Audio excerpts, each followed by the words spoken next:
Okay, welcome everybody to the application information session for those who are applying to the fall of 22 professional nursing major. My name is Katie Knack. I am one of the academic advisors here in the College of Nursing. I advise students with last names A through L, as well as our honor students and students in the NSP. I'll let Donna introduce herself. Hello, everyone. I am Donna Weir. I advise all the students who are second degree students and those in the alphabet from M through Z. So we're very, very happy that you could join us today for this session, and we hope that you find it very helpful. The presentation today starts with making sure that you understand exactly what it is that you are applying to. Up until this point, you focused with Connor and then Katie and myself regarding getting through your pre-nursing courses and working out the plan for all of that. And so that's where all the focus has been. And now the focus is going to shift to clinical. Clinical is a term used widely for both the actual clinical courses where you are out at the hospitals and other settings, depending on the semester, and working with patients, you know, in a hands-on type of environment. It also means the 62 credits for the nursing program, which is the final 4 semesters of the program. The 62 credits can be done full or part-time. That is available to you. For those of you who maybe need to work full-time or have lots of family obligations or maybe health considerations, it is possible to do the program on a part-time basis, and you would want to talk to either Katie or myself regarding those options. The program has theory and practice courses each semester. You have guided practice for the first 2 semesters, where you learn the skills of nursing in the Nursing Learning Resource Center, which currently is the 3rd floor of this building, but the goal is for you to be able to have the new sim lab, which is going to be located across the street in the Northwest Quad for fall of 22. So keep your fingers crossed that that does open up. It'll be exciting to be the first group using that new facility.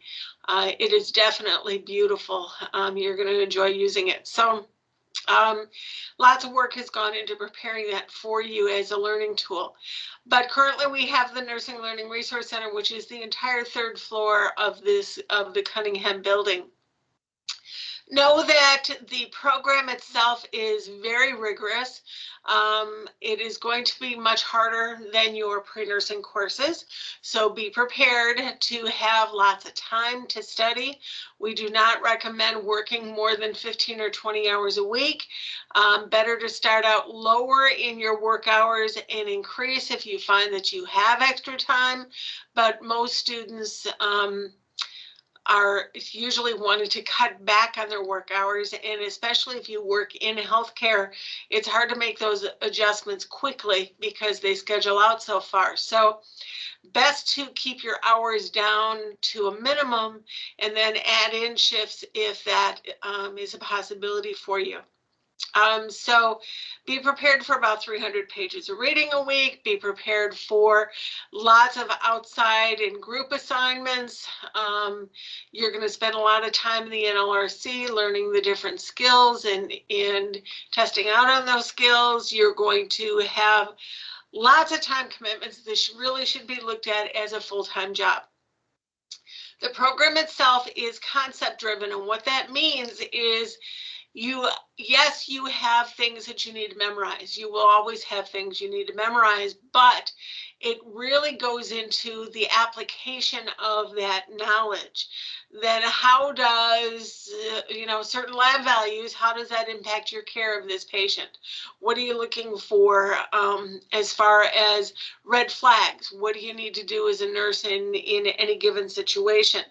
Your questions on your exams are going to be it's what's called an NCLEX style, which is not just what's the right answer, but what's the best answer.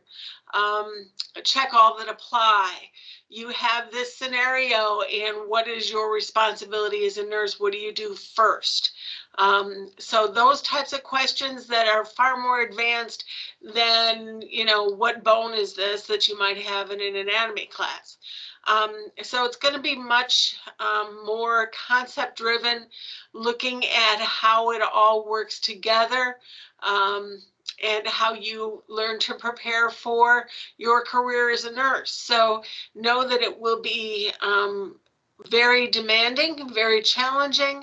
Sometimes there will be tears involved. Sometimes there will be rejoicing involved. But it's all as a team. We know that students are successful in this program, and we expect that you will be successful, but do be prepared for that additional work. Katie and I are both hearing from lots of students right now this semester who are saying, wow, I didn't realize that it was going to be this much work, or I didn't realize that I had to put in this amount of time to really learn, or that I had to study every single day. We didn't think you were serious when you said that. And oh yeah, we are. Be prepared for that. And your clinical is going to be 9 hours a week or 8 hours a week, depending on the semester and where you are. Your first semester of clinical practice will be in a long-term care rehab type of facility. Second semester is hospital. Third semester is population health, which is outside of the hospital, because more than 50% of nurses do not work in a hospital setting, and that makes you familiar with those options. And then the final semester is back in the hospital for different hospital specialties like peds, OB, psych, advanced med surg types of areas. So that's where you are in all those different clinical settings. Next slide. Okay, so the prerequisite courses and GPA requirements for the professional major. This should be a bit of a review for all of you as you've gone through these with Donna and I in your one-on-one appointments. So the minimum requirements to be eligible to apply to the fall of 22 professional nursing major. By the end of the winter term, this upcoming winter term, you must meet the following. Your nursing and science GPAs must be a minimum of 2.75. So as you'll see on the next slide, what goes into the nursing GPA is nursing 101, 102, 203, English 102, or if you've taken honors 200 or English 201 or 207, we'll use one of those classes in place of English 102, Psych 101, sociology, your social science elective, and the 7 sciences, which are listed here as well. So all 14 of the prerequisite courses are calculated into the nursing GPA, or those that are completed until by the end of the winter term. The science GPA is calculated based on these 7 sciences. So A&P 1 and 2, Chem 101, Chem 103, Biosci 101, Nursing 251, and BMS 332, or those that you have completed by the end of the winter term. So if you haven't yet, if you plan to take biochemistry and microbiology in the spring semester, yes, those are still required courses, but they will not be included in the calculation of the GPAs that are going to be considered for your academic evaluation for the professional major. If you have below a 2.75 nursing or science GPA by the end of the winter, you'll be notified by Donna or I, letting you know you are ineligible for the professional major, and your application will not be considered. You have to be able to be eligible. You have to be able to complete all 14 of those prerequisites before the start of the fall. So it's okay if you have some of them in your plan to complete in the spring 22 semester or the summer 22, but they all must be completed with a grade of C or better before the start of this professional major. If you get a C- or lower in a required course, it's considered a repeat. A single required course can only be failed and then repeated one time, and no more than a total of 2 of the required courses can be failed and then repeated. Something I want to, we want to encourage you to take a look at is your transcript evaluation that Donna and I have done with you in your appointments. See what your current GPAs are. On the second page of the Getting Started guide, there is a handout that explains how your GPAs are calculated, and Donna's going to go through that with us in just a moment here.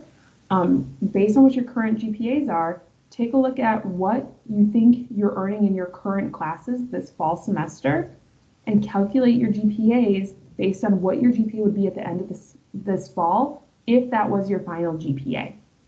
So calculate that in based on your midterm grades. If you're earning a B in a class, you calculate your GPAs as if you earned a B, and then see what that does to your GPAs. If you're not happy with those GPAs, note that you're only halfway through the semester. You still have plenty of time to make changes. You have finals and other assignments and exams to complete. You could still get your GPAs up higher.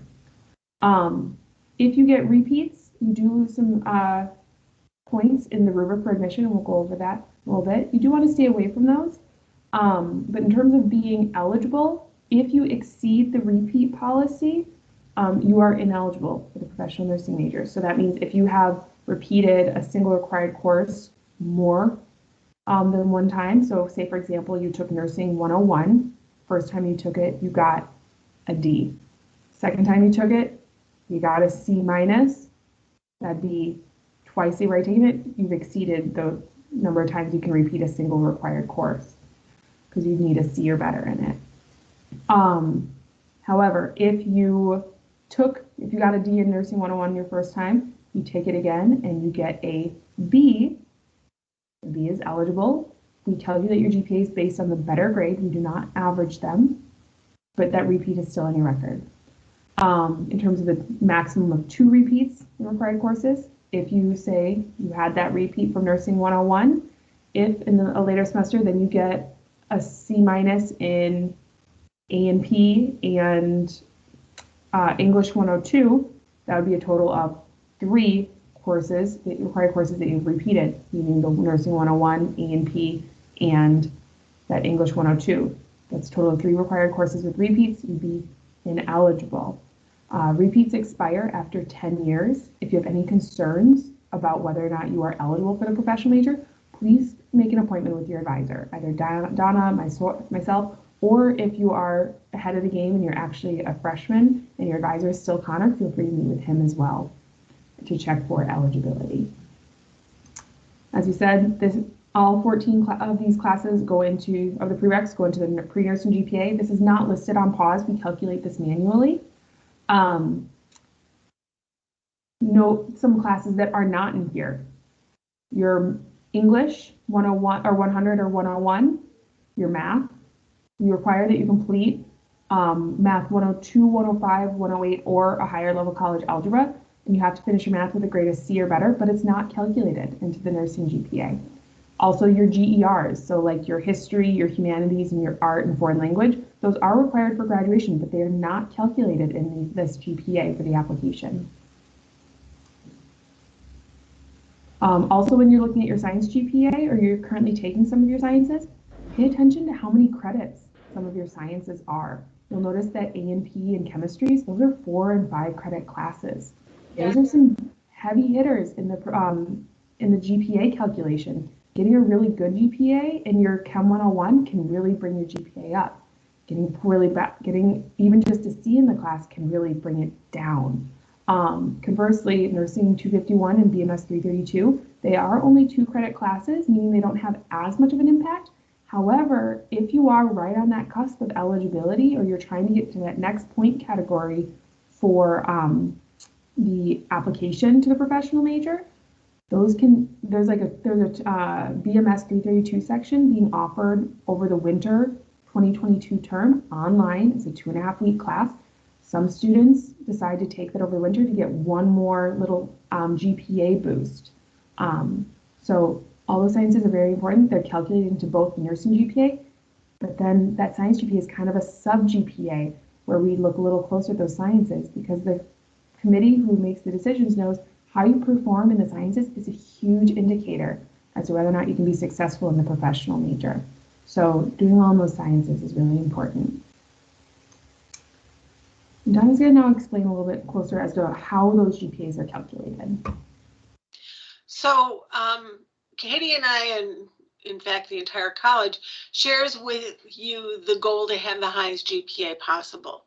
So where there is flexibility possible, we will use that flexibility. So for instance, if you have Psych 101 done with a C, but then have Psych 205 done with an A, we're going to use that A in Psych 205 to calculate out the GPA. Same thing with sociology. Any 3-credit sociology course fulfills the requirements. So if you have 3 sociology courses, we're going to use a higher grade. So all of that is real important to note. And again, talk with either Katie or myself, and we will talk to you about how all of that is used. So when you're calculating out your actual GPA, again, the Getting Started guide is very helpful because it has that whole page explaining this. But what you do is you find the point equivalent for a letter grade. So in the example that's here, the point equivalent for a B plus is a 3.33. So you have micro that's being used as an example, that somebody got a B plus in micro, which is a 4-credit class. A B plus is 3.33. So you multiply 3.33 times 4 and you get 13.32. That's how many points then that person would have for microbiology. So you add up all your points, you then add up all your credits, and you divide your points by your credits, and that's your GPA. Obviously, on these particular courses that Katie has just gone over. Again, minimum 275 to be eligible to apply. We go out 3 digits in the grade point average. So a 2749 does not complete that requirement. It has to be at least a 275 to be eligible to apply. So it's really good to have that highest GPA that you can. GPA, yes, is one of the factors used in calculating your different points that you'll have. We'll get into that as we get to the rubric. Next. Okay, and just to add that if you have questions about GPA calculation or any more of those pre-nursing requirements, I am hosting pre-nursing group advising next week, November 1st and November 3rd. November 1st, we will be in person in Cunningham G40, and on November 3rd, we will be virtual in this setting. We will be going through all the nitty-gritty on pre-nursing and what you need to know. So if you would like to go to that, feel free to email me and I can send more information. Okay, so a general timeline for hoping to start the professional major in fall. At this time, all of you should be in pre-nursing. So during this time, you are working on completing your prerequisite courses, your general education requirements, and you're also working on your volunteer work, life, and leadership experiences, or developing your application to the professional major. The application for fall of 22 is going to open on November 1st, and it will close at 5 o'clock on January 2nd, 2022. The application that is opening on November 1st, it's the online application. So it's going to be asking about your general student data, so like, your name, address, email, things like that. And then I'll also ask about your volunteer work, life, and leadership experiences, and just to fill in some educational information for us. Your academic evaluation is completed based on what you've completed through the end of the winter term. So if you're not taking any winter classes, Donna and I will be doing that academic evaluation, checking for eligibility with those minimum nursing and science GPAs, checking to see if you exceed the repeat policy, and double checking to see that if you have any remaining required courses to complete, that you have plans to complete them in the spring and or summer terms before the start of the fall 22 semester. If there are any gaps or questions that we have in your application, we will be emailing you in January. So please, if you apply, please keep checking your email regularly so that if we have any questions or need additional records, like maybe you have some transfer credits from other schools that you haven't sent us, we might be saying, hey, we need this record. Please send it to us immediately. Make sure that you're paying attention for that. For some students, you might be taking a winter class. So we hold off on completing your academic review until after that final grade is submitted. So for example, BMS 332 in the winter, final grades aren't due until January 24th. So we're going to wait to do your evaluation until that final grade is posted. Similarly, if you have if you're taking a winter class elsewhere, you'll need to make sure to get that final grade to us as soon as possible so we can finish your evaluation. Because we're waiting for all students' academic evaluation to be completed, we don't send the sign up for the next step until the very end of January. So you'll notice at the end of January, if eligible, you'll be notified via email to schedule the interview and essay. This same sign up, it's a sign up genius link where you sign up. We have everyone that gets sent the sign up at the exact same time. Interviews and essay take place in mid-February. After interviews and essay, your entire application is reviewed. It is a holistic admission process, and it is blind. Your name is not even associated with this. The committee has done a lot of hard work to make sure that it is as unbiased as humanly possible, that there is no chance to know who is on each application, that is purely based on the application that you put forward, not necessarily someone's relationship with you. So they review how you did in your academic evaluation, how your volunteer work life and leadership was evaluated, your interviews, your essay, all that gets evaluated. For the for the fall, we admit 72 students to the main campus and 32 to the UWM branch campus at Waukesha, and 40 students to the UWM at Parkside cohort. Decisions are sent out via email by April. We typically try and get them sent out by spring break, but we're just going to say April to be safe. Following that, if you are admitted or waitlisted, we ask that you attend the I'm in, now what meeting. Because once you're admitted, you have a whole bunch of things that you need to do in order to be compliant to start going to clinical in the fall semester. That includes things like background checks, drug tests, immunization records, certifications, all kinds of good stuff. Then there is an orientation for students at the end of August. And then by the end of that summer, all pre-nursing coursework must be completed with a grade of C or better in its intended semester and maintain the minimum nursing and science GPAs of 2.75. Those 14 prereqs must meet all those requirements before the start of the professional major in fall. If you do not meet it, even though you're admitted, if you fall out of compliance, you will lose your place in the professional major. However, 99% of the time, you're all good, and you start the professional major in the fall. If you're admitted and you start in fall of 22, you will graduate in May of 2024, which comes a lot faster than you think. So one thing to note with that is that if you are enrolled in a course in the spring semester and you fail that course, you will lose your spot in the major. So just make sure that as you're enrolled in courses, you do pass those courses. And also if you are enrolled in a course in, say, this fall semester and fail it, that low grade counts in your GPA that we're calculating, even though you're repeating that in the spring semester. So remember, November 7th is the drop deadline. Make sure to take care of that if you are in jeopardy of not passing. Again, we as your advisors are happy to talk to you about those things. So the application of the professional major, again, the faculty review is a holistic process that Katie has basically gone over at this point.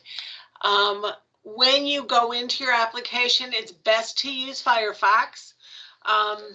They have found that other browsers don't work as well. So use Firefox when you are pulling that together. This is the link that you need to go to so that you can start your application. It is not currently active. If you go to that right now, you will not be able to actually fill it out and submit it. So do know that this is a one-time only thing. Once you have started your application, you have to submit it. So we are going to recommend that for all the places that you are writing things, write them in a Word document and then upload that into the application. Don't just type in the application. Doing it in Word gives you a word counter that you don't have in the application. It also gives you the ability to easier do changes and tweaks and all that kind of stuff, and then upload it in once you have all of those things written out. So that's just one of those side tip things just to be aware of. So write it in Word and then upload. You are going to be entering, of course, all your demographics and then your experiences with your work, your volunteer, your leadership. I tell you, if there is something about you that you say, if they knew this about me, they'd want me in their program, make sure it shows up in there somewhere. You have up to 400 words for each section that you are writing. And so they want you to not have more than 3 experiences, but do use all 400 words for each section or close to it so that they can understand everything you're trying to explain to them. Make sure to mention anything COVID, how it might have impacted you physically, financially, emotionally, your family situation, experiences that you might have had either having more volunteer in work or less volunteer in work, how it might have impacted your grades, how you've learned how to cope from it, because a lot of good has come from COVID as well. In regard to those kinds of things. So do know, big, bold, yellow here, January 2nd at 5 p.m. is the last time you can submit your application. We strongly recommend you do it earlier. Do not wait until the last minute to do this. First of all, you're always risking that something could go wrong with your computer, with a crisis comes up and you just can't fill it out, whatever. We recommend that you do it by the 23rd because then you're going to have help if something goes wrong. So please make sure to do it sooner versus later. So we would recommend by the 23rd of December to have it done, but the deadline is January 2nd at 5. If you are typing in your answers at 4:59 and suddenly it's 5 o'clock, it will not let you continue. You cannot submit at that point. So don't put yourself in that situation. Do it earlier versus later. And then we are not able to look at your application ahead of time. We as your advisors cannot read over what you're planning on writing and putting in there. That's something that you need to do on your own, but we do have the resources on our website that can help you and on the Canvas site. So the website again for the full application is listed right here as well. So that's the basics of the application to the professional major. I will also add that this application does not allow you to save and continue later. So when you click on the link, when you go to fill out the application, you're filling it out to submit at that same time. So what we encourage you to do is take a look at the application, write the application questions, write what you want for your responses into a Word document if you want some time to work on it, save, continue later. As Donna said, you have that word counter. And then if you need any additional guidelines, there is you can always, what's on the application is public. We just close it to kind of wrap up one application cycle and then open up a new one. That information is on your Canvas site. So under the application guidelines, there is a PDF that has exactly what is on the application right in the Student Affairs Canvas. So the rubric, this is, one of those things that tests your eyesight. It's very tiny print, but the rubric is all about how the points are assigned for the application. There's that big, thick black line in the middle, and so that designates your 50%, which is qualitative, which is basically your academic record. and then 50%, which is qualitative, which is your attributes, your experiences, your essay, your interview, that kind of stuff. So to look at this in a little more detail here, you have the GPAs, the pre-nursing GPAs, and then the science GPAs.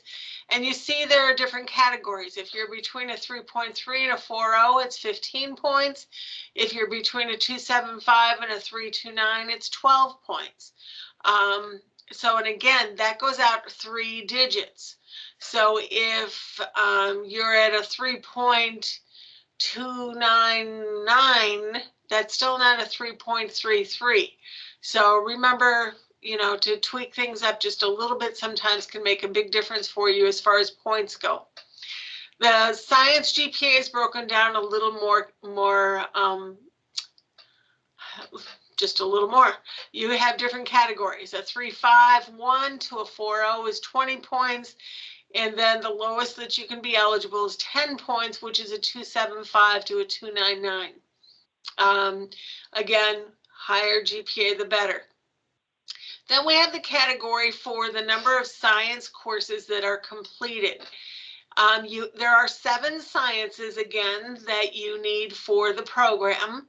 We assume that you have 2 sciences in progress while your application is being reviewed.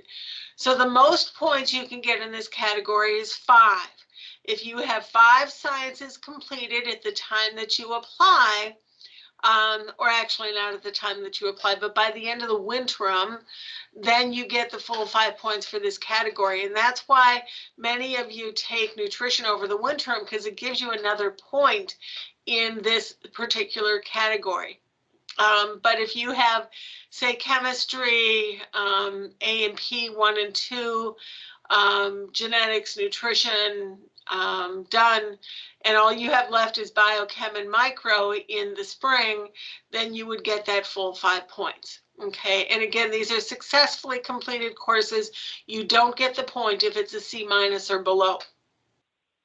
And then, as Katie discussed earlier, there are the course repeats. If you have no required courses repeated, you get 10 points in your application. If you have 1, you go down to 8 points in this area. 2, you get 5 points in this area. And of course, more than 2, you're not eligible. Then there's the, so that's 50 points and 50%. So then you have the second area, which is your experiences, which is life, work, volunteer, leadership experiences. The most you can have in that category is 15, and then it goes down from there. So we are looking for accountability, responsibility, leadership, experience working with diverse individuals and groups in this category. So they want things that you have done in your college coursework, or not coursework, but while you have been a college student is what they're looking for in this category. Look for your strongest experiences, include them. They're looking for longevity. And in the typical college age, something more than 6 months counts for longevity. So you want things that you've done for a longer period of time. We're not looking for number of hours. We're looking at quality of the experience. So that's what you're looking at there. And then you have the social geographic factors. You can have up to 5 points in that category if you have 3 or more of those factors included. Things like being from Milwaukee County High School or Racine County High School, those kinds of things are all in that category. And then your writing sample is the most you can have is 15. 12 for average meets the standard, or 8 if it's a weak essay. And what they're looking for is communication and critical thinking there. And then your interviews, you're looking at maximum 15 points. You get 5 points possible per interview. So you talk to 2 to 3 people when you're doing that. And so that's where you can have up to 5 points. And they're looking again at diversity and inclusion, integrity, leadership, collaboration, compassion, self-concept, and self-appraisal. All of that is looked at in there. So it helps you in preparation for the writing and the interviews to be aware of the core values of the College of Nursing, to be aware of content that you've had in Nursing 102, which is Perspectives in Healthcare Systems, Cultural Diversity in Healthcare, helps prepare you for those. It just is good preparations for writing those out. It's good to practice, you know, as you're working, just to get kind of the butterflies out of your system as you're looking at doing those things. So that's the 100 points that you can possibly have in the application. Now, we've gone through the cycle a few times now for previous classes, and I'll tell you, we have not seen anybody with 100 points. So don't fret over missing, you know, some points in that category. You want as many points as you possibly can. But again, no one has yet had 100 points in this category. So just be aware to be as strong as possible, but be realistic. Okay. Next slide.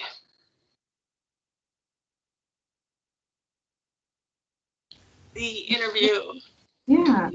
So for the interviews, interviews will take place the week of February 14th through the 17th. So after those academic evaluations are completed, we'll send out a sign of genius for eligible applicants to sign up for a date and time to do their interview. Each interview is 30 minutes. So an applicant will meet, it'll be virtual via Microsoft Teams. There'll be about 2 to 3 interviewers in the meeting, and there are 3 questions, typically scenario-based questions that the interviewers will ask. Yeah, I think we recommend that students show up dressed professionally if you're looking to try and prepare for the interview. You can always, you know, as Donna said, kind of look back on like your Nursing 101, 102, 203, 251, kind of those classes that are very similar that all nursing students, pre-nursing students have to take to help kind of bolster some of the content that might help enrich your responses. I noticed a lot of my students who have prepared for the interviews, because it's on Teams, they will record themselves either with their webcam or with their phone. They'll record themselves talking, you know, about themselves, about their experiences, and then they'll go back and they'll review it and see how they come across. You can also go to the Career Planning and Resource Center and meet with a career advisor, practice some general mock interview questions. Now, these questions aren't necessarily going to be your typical, you know, mock interview career questions, but it does take some practice just getting used to talking about ourselves. I encourage my students to think about, you know, 3 to 4 key experiences in your life that have kind of shaped who you are. At times it may be, think about those core nursing values that Donna pointed out in the rubric for admission for the interviews. And maybe think about a time that you demonstrated one of those values, or maybe a time that you failed to demonstrate one of those values. What did you do? Like, what happened? What did you do? What would you do differently going forward? Just take some time talking about those, because in a 30-minute interview with 3 questions, if you divide that up, that's 10 minutes per question. You have to leave time to read the question, think about it, or the interviewer to read the question to you, and then respond. So you really only have about, I'd say, maximum about 6 minutes per question to formulate a response. So having some practice talking about your experiences and not maybe droning on about them for a long time can be helpful. Some of my students like to just kind of unpack those experiences, write down an outline about them, just to help them organize their thoughts. I think of other strategies that students have had before the interview. Breathe. Ultimately, in part of the interview, they're trying to see who you are as a human. So when you're nervous, you're not necessarily yourself. So take a deep breath. They really are just trying to get to know who you are, your thought process, your values, all that good stuff. Anything to add on interview, Donna? I was just going to say, remember in all of this, they want you to do well.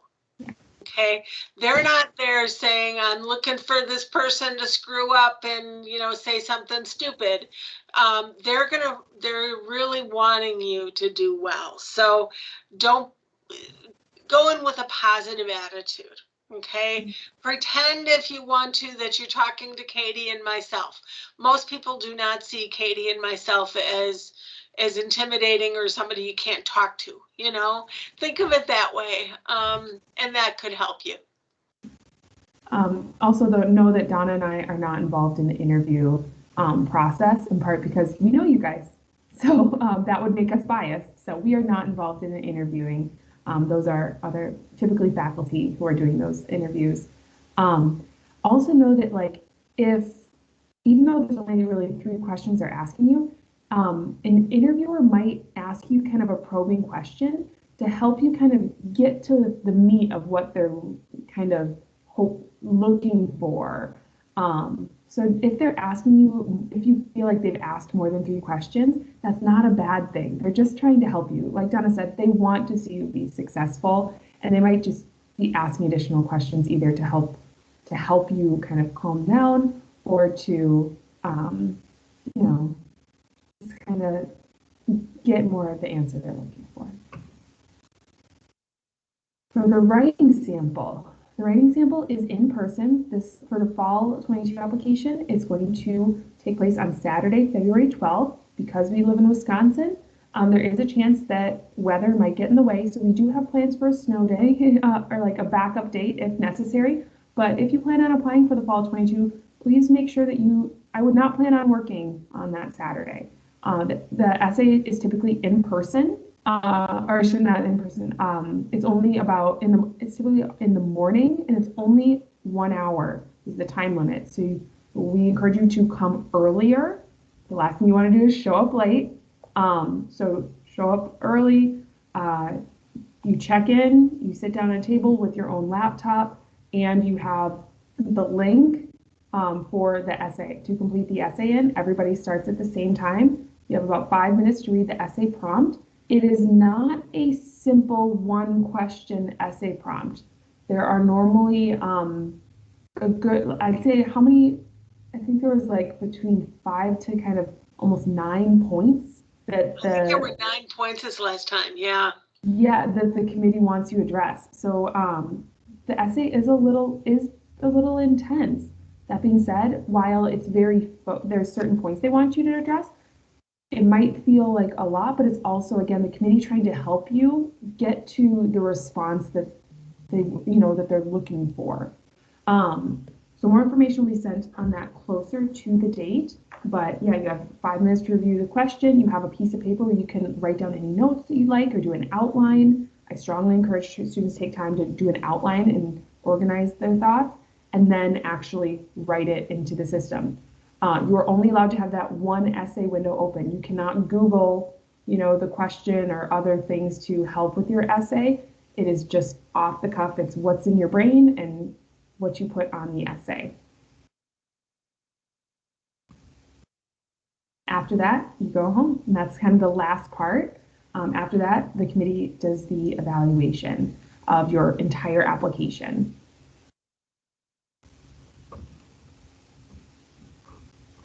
So, notifications. First of all, as far as oops, lost the screen. As far as the applications, your spots in the program, there are 72 seats available for Milwaukee. There are 40 at Parkside, and there are 32 at the Washington County, or Waukesha County Clinical. And then we tend to have waiting lists at both places. We keep those waiting lists short because we're hopeful that the number of students on the waiting list would possibly get in. But for somebody to get into the program off of the waiting list, either people in the program or who have been admitted to the program either need to deny their spot, become ineligible, or decide to go part-time. So We don't typically lose a lot of people because of becoming ineligible, so it would require that number of people to, have those other categories as well. So just be aware of that. When you put in your application, you need to choose one of the three, either Milwaukee, Parkside, or branch campuses. You can't apply to all three.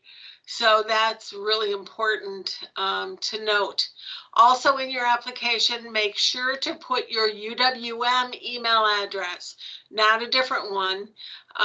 Your UWM, or if you're applying at Parkside, your UW Parkside email address, so that we can easily communicate with you. There are certain things that we cannot communicate on a different type of email address. So make sure to use your UWM or UW Parkside email address.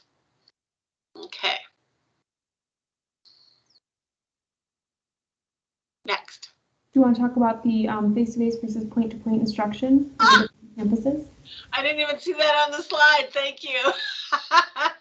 Yes, UW-Milwaukee, or not UW-Milwaukee, everything's face-to-face at UWM, but at UW Parkside and the branch campuses, the way that the lecture courses are done is you are physically on campus at that appropriate campus, either Waukesha or Parkside, and the faculty member is 50% of the time at Waukesha and they beam it to Parkside, or the other 50% they're at Parkside beaming to Waukesha.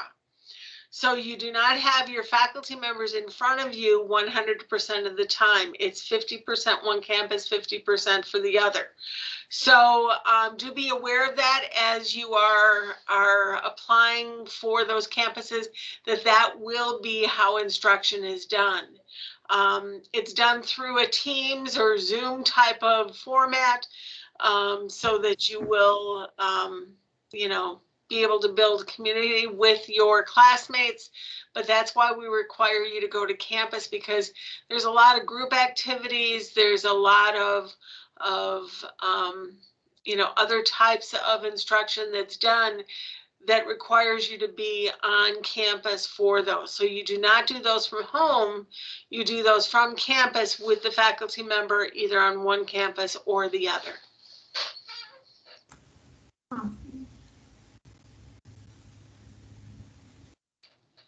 Then we will be having meetings for you. So depending on whether you get in or not,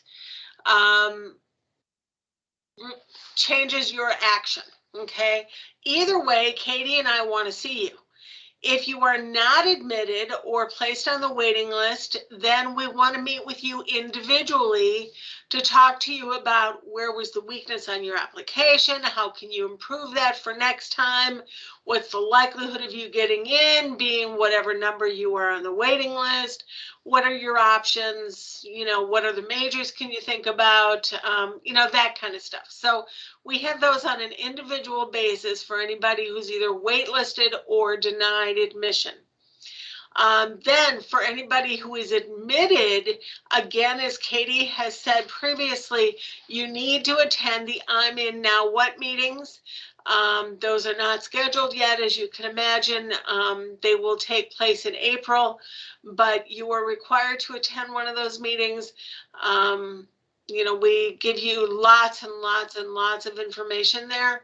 So make sure to attend so that you are better prepared for pulling together all of those other types of things. You would hate to have worked this hard to get admitted to the major and then lose your spot because you got the wrong CPR class, or you didn't get your drug tested on time, or something along those lines. So if you come to these meetings, we explain these details in nauseam so that you really know the content and what you need to have done when.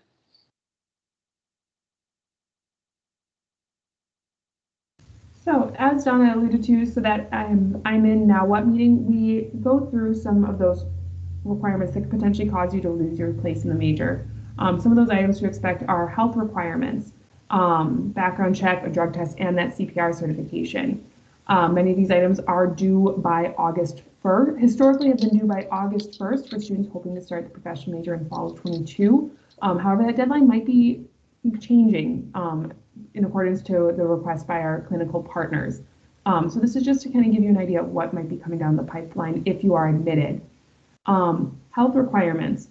We have a pretty good list of vaccinations that are required by our clinical partners.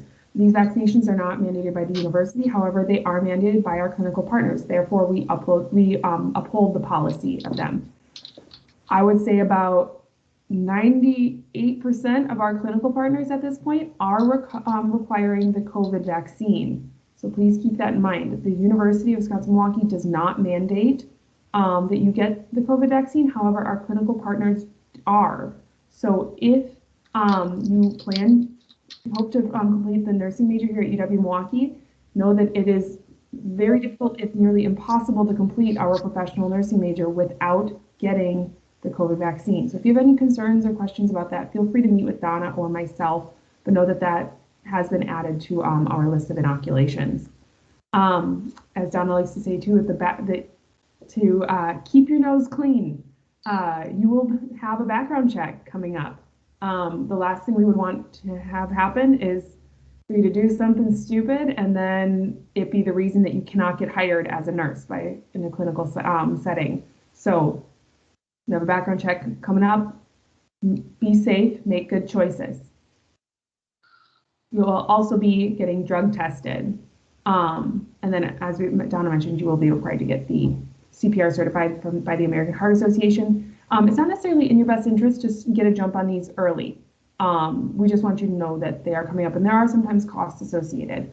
At most, what you could start doing is just kind of gathering which immunizations you do, your health records of what immunizations you do have or the last time you did get them, just so that if you are admitted, you'll have an idea of where you're at and what you need to get updated. So then additional costs to anticipate. This is always the fun part, said sarcastically. So the books for the professional major are expensive. There's no way around it, but they include things like access codes to be able to do your skills and, well, just all kinds of things are included with that. So know that that will cost about $1,600 a semester. And you can't get things used because you can't get used access codes and you need ATI and you can't get that used. So it's about $1,600. There's no two ways around it. So make sure when you apply for financial aid for 22 that if you get admitted, you file an addendum for your financial aid so you can get more money to help cover that. Then the uniform, most students just get one uniform, especially at the beginning. To save costs in that, excuse me, I have a tickle in my throat. To save costs in that, you could go to the Nursing Student Association. They sell used uniforms that have been donated by previous grads. So that is a possibility for you just to keep the cost down a little bit. But we use Gloria K uniforms to get our uniforms for the students. And that's specifically there because they have the logo that the students have on the uniform. So I assume you've seen them around the building. They're the royal blue color. So that's the uniforms. And then you have shoes that you wear for the uniforms.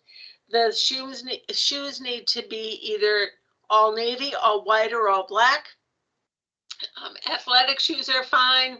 Uniform shoes are fine, but you need to make sure that they are supportive and that they are worn only at the clinical setting. If people haven't learned anything from COVID, they've learned traipsing around, germs and bacteria and stuff is not good. And so keep your shoes that you wear at clinical only for clinical. And then you need a stethoscope, a dual head stethoscope with a bell and a diaphragm. The cost of that, $50 to $100, in that range. Do not get the cardiac stethoscope, which is closer to $300. Also, don't get the one they sell at the bookstore for $15, because you may as well get Fisher Price and have a child's toy. It doesn't work. You need to have something that you can really hear through well. So you can get those online. We also send you links in a package that we send to you when you get admitted, explaining different options too. It's up to you where you get that from. I recommend an unusual color and getting your name etched on it so that it doesn't grow legs and walk. You don't want to have to replace your stethoscope as you're going through. And then many other students get a blood pressure cuff, bandage scissors, that kind of stuff, to make them able to practice their skills at home versus always having to go to the NLRC to practice things. So that is something you can do, but it is not a requirement. And then you need a specific badge for the College of Nursing, because it lets you into the clinical agencies. So the badge is another $5, and that is billed to you after you start your fall semester. So that badge is distributed at the orientation that we have in August. So just know that that's another picture that you'll need to take and have that taken care of.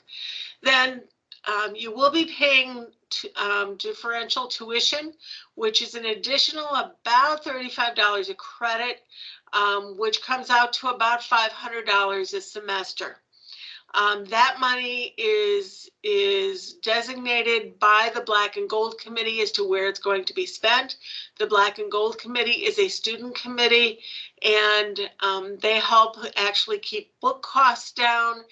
They pay for some of the equipment that you use in the Nursing Learning Resource Center, you know, those types of things. Some of the academic enrichment team, some of their resources are covered by that. So there's lots of places where that is spent in benefit to the students, that it is only used in benefit for the students. So that, just be aware that that's coming. And then the only additional cost is in your third semester. In normal circumstances, non-COVID, that is the only course that has always been online in the program, and it's the informatics course. You can understand why an informatics course would be online. So there is that one course in the third semester, and that course, though, does have online fees like you see with normal online classes. So just be aware that that has additional fees to it as well. So like I said, nursing school is expensive. It's expensive to teach. It's expensive to have all the supplies and everything that you need. But these are things that you're going to be using for a very, very, very long time. So be aware of that as you're moving forward to plan for your expenses. So if you have questions, this is how you get a hold of us. Again, Katie's email, my email. If you're out at Waukesha or Washington County, Connie is listed there. Hillary is the Parkside advisor, so she can be reached. All of us want to help you to do well in this application so you can get into the program for the fall semester. If you want to make an appointment to meet with us, this is how you do it, using Navigate if you are assigned to us already, either calling or the email of UWM Nurse. So if you have any questions, do let us know. You can also ask them now, and you can also put it in the chat right now. We have a couple of questions already started. So we're going to take this time to answer questions. So the first question was, in the interview portion, are they going to be looking for more personal, get to know you questions? And then the essay is more of apply your knowledge and values to the scenarios. So the questions aren't exactly a get to know you personally. That's you tend to do that a little bit more in the application when you talk about your volunteer work life and leadership experiences. When you answer the questions, you might apply personal scenario or personal experiences that might lend a little bit to who you are as a person. But it's not, the questions won't be like, tell me about yourself. It'll be a little bit more specific than that. And you can see again in the rubric for admissions, there's very specific values that they're looking to address. So if they're wanting to know about your ability to work with diverse individuals and groups, the questions might be revolving around a scenario where that might be, there might be a scenario around that value and then your experience and how you handled it. So, no, not necessarily personal questions. And another question, and Donna answered it, but I just want to make sure that everyone saw it. Does the waitlist spot put someone in for next year, or do we reapply? Donna, I'll let you answer it since you did type one, but I'll let you finish your answer. Sure. Being on the waiting list does not give you a guaranteed spot in the next class. So if you are on the waiting list or if you're denied, you would need to reapply for the following semester. That's partly why we want to meet with you individually to help you to address any weaknesses that you had in your application and bolster any strengths, just to help you to have a stronger application for the next time around. So you are not guaranteed admission for that next application. I was told it was possible to have nursing core classes at Washington County campus, but clinicals at Waukesha. Is that possible, or was I misinformed or understand it wrong? I believe that was the case historically. However, there is a new structure to the program where classes take place, where we have an entire kind of space at the UW Waukesha campus. So the classes are now at Waukesha. Donna, do you have anything different to add? No, you can do all of the pre-nursing courses out at Washington County. Yeah, but not the clinical courses. All of the theory courses are going to be face-to-face or like I explained, with the faculty member going back and forth. At the Waukesha campus, clinical experiences are scattered between Waukesha and Washington County, in those areas. But nothing specifically on the Washington County campus except for pre-nursing courses. Is it possible to get different scrub bottoms as long as it is the same color, or is that not fine? I'm willing to get the logo put on it. We get all of our uniforms through Gloria K. I would say typically students have to purchase the specific scrubs through Gloria K, so that they do have our embroidered logo on them. However, if there are essentially specific uniform accommodations that you need and the standard uniforms do not work for you, I'm sure you could work with somebody. You could ask someone at Gloria K to see if that is an option. If it's a stylistic thing, typically no, but if there is an accommodation that you specifically need a different type of uniform, I don't see any reason why we couldn't, as long as it is in the beautiful galaxy blue uniform we require, and that it does have the UW-Milwaukee College of Nursing logo on them. I know in the past we had a student who had to have a skirt. For religious reasons, the person did not wear pants at all. And so Gloria K couldn't come up with the skirt for him, but they got him fabric so that they could make the skirt themselves. And so that worked. So we try to accommodate in every way we possibly can. Will we be going to 4 different clinical locations in the 4 semesters of the professional major? Yep. Yes.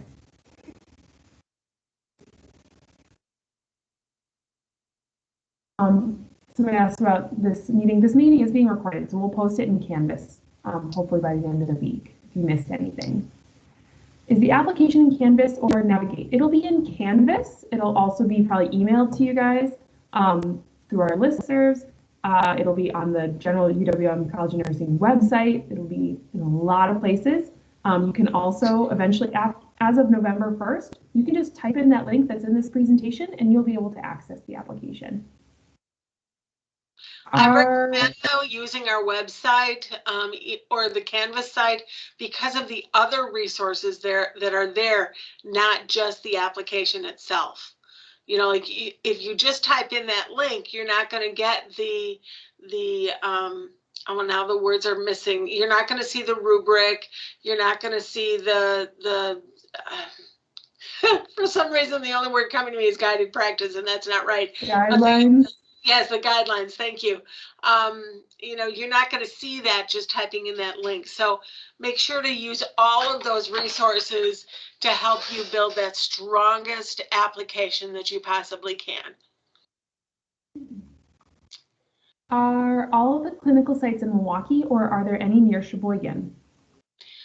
We do use a couple of sites further north, like in Ozaki. We don't go as far north as Sheboygan. But we, you know, in some of the semesters, you might get as north as Ozaki, but that's as far up as I've seen. And I'm just going to share my screen of the Nursing Canvas site for those of you that want to see it. If you're not self-enrolled in our Canvas site, I strongly recommend it. Every Friday we send you guys some announcements, but there is a module for the professional major resources and applying to the professional major. When you click on the application to professional major, you will see that we have a PDF for the rubric for admission, guidelines for the application, the actual link itself to our application, and some other general information, including our core nursing values and our past information sessions. This is where this current session will also be posted. So all that information is right here for you. If you have any questions about that, go check out the Canvas site. If you're not self-enrolled in the Canvas site, find an old email from Donna or myself, and we have the link to self-enroll in it in our email signatures. Mine is highlighted, I believe Donna's is too, so it's highlighted in yellow. Next question, if you do not make it in for the fall semester and you have to apply for the next one, what does that mean for your school schedule? Do you have to take any classes? You should meet with your advisor. There might be things that we would recommend in order to strengthen your application. You are not required, though, to be enrolled in classes in order to apply for the next application term.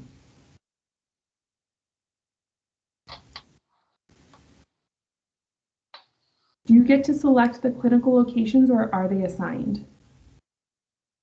Clinical assignments are a randomized process unless you have priority registration for honors and veterans and honors, veterans, and athletes. Yes, thank you. That being said, after clinical sites are assigned, there is typically a 1-week period where you can swap with your classmates. If you find another person that likes your clinical site and you like theirs, you guys can there's a form you can complete to trade, and that's totally fine. For the Waukesha clinical sites, do you know where they are? We don't know where they currently are. Every semester it changes. We are at the mercy of our clinical partners. You know, if they can handle taking on students that semester or not. So it really sometimes comes down to last minute, depending on what they have available and if they can accommodate training our students. You can look back, if you're curious of like what types of clinical sites we've had in the past though, sometimes my students will go into the catalog and look at past semesters and see where we've been in the past. We cannot guarantee those are going to be the exact same ones. But if you're just trying to get an idea of what types of locations we've had, that sometimes is a good strategy. Can someone review my application before I send it? Donna and I cannot. However, you can take it to a faculty member, maybe another fellow nursing student can take a look. You can take it to the Career Planning and Resource Center, the Writing Center. Those are all good options. Could not be a faculty member, though, from the College of Nursing. Yes, good be a faculty member from a different school or college. Can you choose a place to do your clinicals if you work in a place that UWM students do clinical? Donna, I'll let you respond to that. That's complicated. You cannot have clinical on the same floor in the same agency that you work. Okay, so you can be in the same agency, but not working with the same people. It becomes problematic in particular if you're afloat and you float to all different areas of the hospital. You cannot float to the same floor you have clinical on. Okay, you also cannot do clinical with a family member.